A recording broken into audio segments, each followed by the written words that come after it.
نہیں مانگتے جو انداز سے دعا مانگنا ہے. دعا کا طریقہ کہ ہم ایک سٹائل سے مانگ رہے دعا کہ پروردگار یہ دعا میری قبول کر لے. دعا کا ایک طریقہ ہے کہ دعا آپ کبھی بھی مانگو, 24 گھنٹے مانگو, 24/7 مانگتے رہو. اللہ کبھی جو ہے آپ کی آواز, ایسا نہیں کہ آپ کی آواز کو نہیں سنتا, 24/7 سنتا ہے, ہر وقت سنتا ہے. دیکھیے وہ دنیا کا مزاج ہے کہ آپ کسی سے دعا مانگیں, آپ کسی سے کوئی چیز مانگنے کے لیے کیا کریں گے, آپ جائیں گے پوچھیں گے مجھے یہ دو. اب وہ موڈ دیکھ کے دے گا. 10-11 بجے 12 بجے رات میں آپ کسی پیسے والے کو فون کر سکتے ہیں, کسی انسان کو فون کر کے بول سکتے ہیں بھائی میں پریشان ہوں میری مدد کرو. کوئی بھی نہیں کر سکتا. ٹائم دیکھ کے فون کرنا پڑتا, ٹائم دیکھ کے بات کرنا پڑتا. وہ کہتا ہے رات کے اندھیرے میں مانگو دوں گا, دن کے اجالے میں مانگو دوں گا, سوتے ہوئے مانگو دوں گا, چلتے ہوئے مانگو دوں گا. یہی کہا کہ 24 گھنٹے. اللہ کہتا ہے کہ سب سے زیادہ جو مجھے پسند ہے وہ میرا بندے کا مانگنا پسند ہے. دوست انسانوں کے سامنے ہاتھ پھیلاؤ گے نا تو عزت جائے گی, اس کے سامنے ہاتھ پھیلاؤ گے تو عزت ملے گی. آپ کسی کے سامنے ہاتھ پھیلاؤ ایسا آپ کی عزت چلے جائے گی, لیکن اس کے سامنے مانگنے سے وہ کہتا ہے میں عزت کو بڑھا دوں گا. میں میرے پاس آ کے صرف مانگتے رہو. مجھے کہتا ہے مجھے بندہ وہ بہت پسند ہے جو مجھ سے مانگتا ہے, اب اس سے زیادہ کیا چاہیے. وہ بڑا میرے پاس آؤ, لیکن اس کے پاس ڈائریکٹ مت جاؤ, وہ معصومین کے وسیلے سے جاؤ, معصومین کے وسیلے سے جاؤ. کبھی ڈائریکٹ جانے کی, ڈائریکٹ صرف شیطان ہی کیا تھا تو شیطان بن گیا. ہاں ہمیشہ ہمیشہ کوشش کرو کہ معصومین. کون سی دعا کس سے مانگنا؟ آخرت کے لیے اگر مانگنا ہے کہ میری آخرت بخیر ہو, جس کے بارے میں ہم کبھی سوچتے بھی نہیں. ہم تو سمجھتے ہیں یہی ہماری دنیا ہے, پوری زندگی یہی ہے. سب سے زیادہ جو اہم دعا ہے نا وہ آخرت کی, یاد رکھو. اس لیے کہ یہ زندگی کا بھروسہ ہے. یہ زندگی کتنی ہے, 60 70 80 برس. 60 کے بعد تو سب بونس میں ہی رہتے ہیں, پھر نہیں ریٹائرمنٹ ہے. پتہ نہیں آپ کے پاس کتنے کب ہے ریٹائرمنٹ. گولف میں تو 60 کے بعد ریٹائرمنٹ ہے, وہاں پہ تو پھر بونس شروع ہو گیا. جتنے دن رہ گئے 70 80 90 برس, اس کے بعد ختم ہو گیا نا زندگی. کتنے سال رہنا ہے پھر نیچے, اس کے بارے میں ہم نے سوچا. اللہ کا رسول کہتا ہے دعا کس سے مانگنا وہ سنے. یہ عجیب طریقہ ہے دعا, آپ کسی سے بھی مانگے دعا قبول ہوگی, لیکن معصوم کا, اللہ کے رسول کا بتایا ہوا طریقہ کہ دعا کون سی دعا کس سے مانگنا. ہم ایک سٹیج تک رہیں گے زندہ, اس کے بعد کیا ہوگا, ختم ہو جائیں گے. آخرت کے لیے ہمیشہ اچھی دعا مانگو, کہ ہمیشہ نہ دعا کرو اپنے مجلسوں میں کہ پروردگار میری آخرت لائف آفٹر ڈیتھ اچھی رہے. اس لیے کہ وہ سب سے بڑی زندگی ہے, وہ اتنی بڑی زندگی ہے کہ اس زندگی کے بارے میں کوئی بول ہی نہیں سکتا. مثال کے طور پہ اگر آج کوئی مر گیا, کتنے سال رہے گا نیچے؟ 100 برس, 1000 برس, 10,000, 1 لاکھ, 1 ملین, 1 بلین, 1 ٹریلین, نہیں معلوم کسی کو نہیں معلوم کہ ایک آدمی مرنے کے بعد اپنی خبر کے اندر کتنے سال رہے گا. کوئی روایت نہیں ہے, میں ذمہ داری سے بول رہا, کوئی قرآن کی آیت نہیں, کوئی قرآن کی آیت نہیں. معصوم کو صرف معلوم ہے, اللہ کو معلوم ہے, اس کے علاوہ لیکن بتایا نہیں. کوئی روایت نہیں کسی معصوم سے کہ ایک آدمی مرنے کے بعد اپنی لحد میں اپنی خبر میں کتنے سال رہے گا. 10,000, 20,000, 1 لاکھ, 10 لاکھ, 1 کروڑ, کتنے سال, nobody knows. اندر رہنا ہے, وہ آخرت بخیر ہونا. پھر یہ مولا علی کا جملہ کہ اپنی لحد کو جنت کے باغوں میں سے ایک باغ بناؤ یا جہنم کے حصوں میں سے ایک حصہ بناؤ. یہ مولا کہہ رہے ہیں, میں نہیں کہہ رہا. مولا کہہ رہے ہیں کہ وہ حصہ وہ جو جگہ. اس کے بعد وہی علی آگے بڑھ کے کہتا ہے, دنیا کو دیکھ کے کہتا ہے کہ دنیا تیرا مزہ, تیرا ٹیسٹ اتنا کم ہے کہ زبان پہ ذائقہ رہ جاتا, زندگی ختم ہو جاتی. آپ انصاف سے بولے ہماری لائف کیا ہے, کوئی گارنٹی ہے لائف کی؟ ایک لمحے کی گارنٹی نہیں ہے. یہی چیز تو ملک الموت نے اللہ کے رسول سے معراج میں کہا تھا کہ رسول نے پوچھا کہ تیرا ایکسپیرینس کیا ہے, تو وہی اس نے پلٹ کے کہا کہ اے اللہ کے رسول مجھے حیرت انسان پہ ہوتی ہے کہ جو ایک لمحے کے لیے موت کو نہیں روک سکتا, پھر غرور کس بات کا ہے, کس بات کا تکبر ہے بابا, کس بات کا. کوئی چیز تمہارے ہاتھ میں نہیں. ہماری زندگی کیا ہے, اب یہاں بیٹھے باہر نکلیں گے ختم ہو سکتے, لیکن اس کے بعد ہمارا کتنا بڑا ایگو ہے, ہماری کتنی بڑی بگ نوس ہے, ہم کسی کی بات مانتے ہی نہیں. یہی کہا, یہ مولا نے کہا کہ آخرت کے لیے. اللہ کا رسول کہتا ہے تم اگر آخرت کے لیے دعا مانگنا ہے تو تم میرا واسطہ دو, میری بیٹی فاطمہ کا واسطہ دو, میرے دونوں بیٹے حسن اور حسین کا واسطہ دو.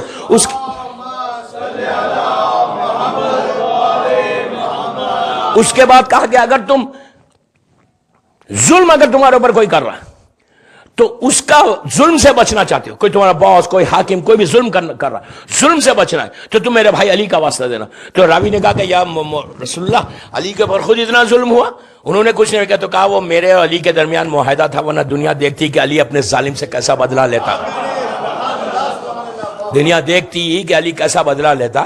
اس کے بعد کہا تیسری چیز کہا کہ اگر تم شیطان سے بچنا چاہتے اور تو تم میرے چوتھے وارث کا واسطہ دو. اگر تم علم میں اضافہ، نالج میں اضافہ کر لینا چاہتے، یہ بچوں کے لیے بہت اچھا ہے کہ دعا مانگنے کے اسکول کالجز جو بچے جاتے ہیں، نالج میں علم اضافہ کرنا چاہتے، دنیا اور آخرت کی نالج، تو میرے پانچویں اور چھٹے وارث کا واسطہ دو. اگر تم مصیبتوں میں گھر جاؤ تو تم اگر واسطہ میرے ساتویں وارث کا واسطہ دو. اور جب تم سفر پہ جاؤ تو میرے آٹھویں امام کا واسطہ دو. اور کہا کہ اگر تم رزق میں برکت چاہتے ہو، رزق میں برکت کہ تم لے رہے ہو 10,000 اور برکت ہو 1,00,000 کی، تو رزق میں برکت چاہتے ہو، حلال رزق میں، تو کہا کہ روز 100 مرتبہ صلوات پڑھ کے میرے 9ویں وارث کا واسطہ تقی جواد کا. اس لیے کہ آپ کا لقب جواد ہے. جواد کے معنی ہے بے مانگے عطا کرے. جو صفت اللہ کی ہے، جو کافر کو بھی دیتا، مومن کو بھی دیتا، وہی صفت 9 امام کی ہے کہ وہ بے مانگے عطا کرتے. جواد کا معنی وہ ہے. تو کہا اگر رزق میں برکت چاہتے ہو کہ زبردست تمہارا رزق ہو جائے، اور یہ عجیب بتایا ہوا طریقہ اللہ کے رسول کا کہ 100 ٹائمز اگر روز صلوات پڑھ کے تم 9 امام کی بارگاہ میں ہدیہ کرو تو اللہ تمہارے رزق میں برکت عطا کرے گا. اس کے بعد کہا کہ اگر تم عبادت میں شوق چاہتے ہو تو میرے 10ویں اور 11ویں وارث کا واسطہ، 10ویں امام اور 11ویں امام کا. اس کے بعد کہا کہ تم مصیبتوں میں گر جاؤ، موت اپنے ہاتھ کو لے کے گردن پہ رکھا. اللہ کے رسول نے رکھ کے کہا کہ اگر موت آ جائے تمہارے اوپر اور تم حق پہ ہو، اگر اس وقت تم میرے قائم کو پکارو گے تو قائم اسی وقت آ کے تمہاری مدد کرے گا. تو یہ طریقہ دیکھیں. پھر میں ایک بات روک کے بول رہا ہوں، ایسا نہیں ہے کہ آپ کسی معصوم سے مانگو ملے گا.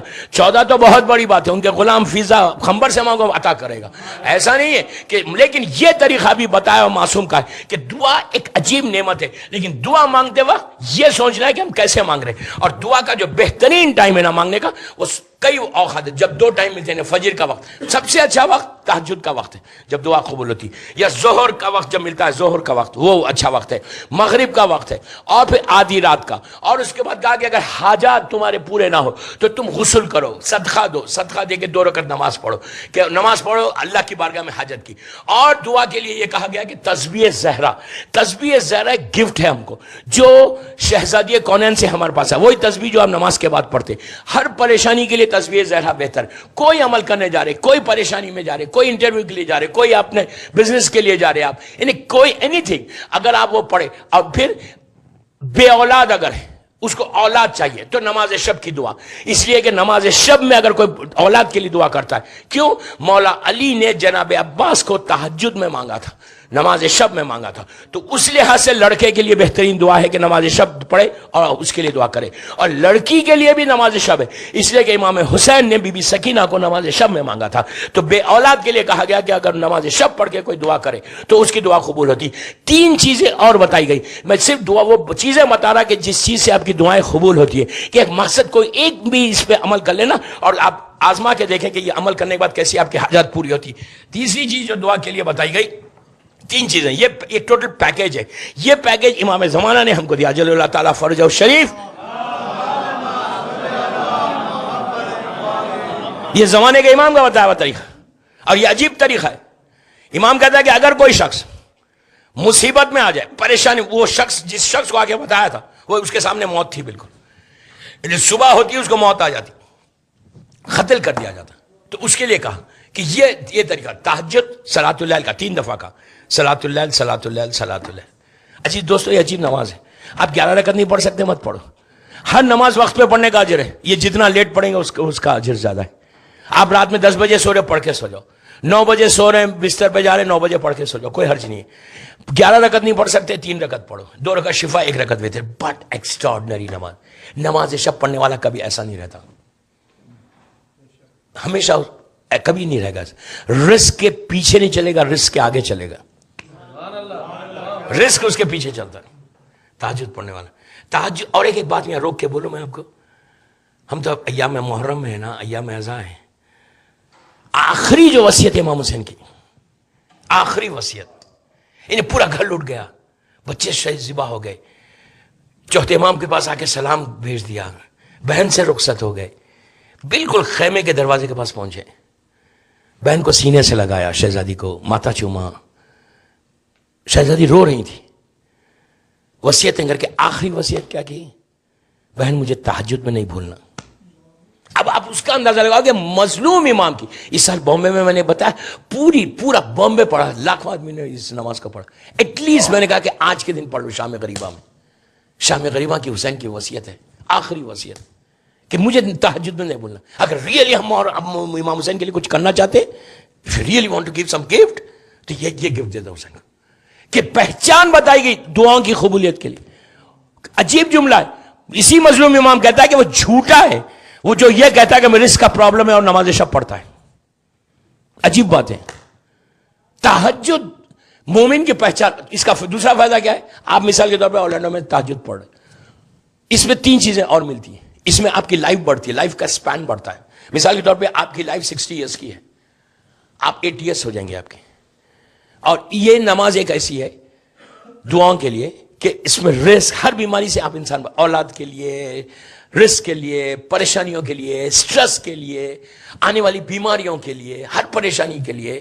یعنی کل آپ کے پاس مثال کے طور پہ آج رات میں آپ بیمار ہونے والے, مثال کے طور پہ آپ بیماری سے بچ جاتے ہیں, کوئی بڑا ایک میجر آپ کے اوپر کوئی سیٹ بیک ہونے والا ہے, خدا نہ خاصا آج رات میں ایک بڑی بیماری آنے والی ہے, میں نہیں بولتا نام کسی کا, آپ آج رات میں بچ جائیں گے, ہر چیز بچے گی. کیوں؟ اب اس کے ریزنز بتائے گئے. ایج کیسا بڑھتی؟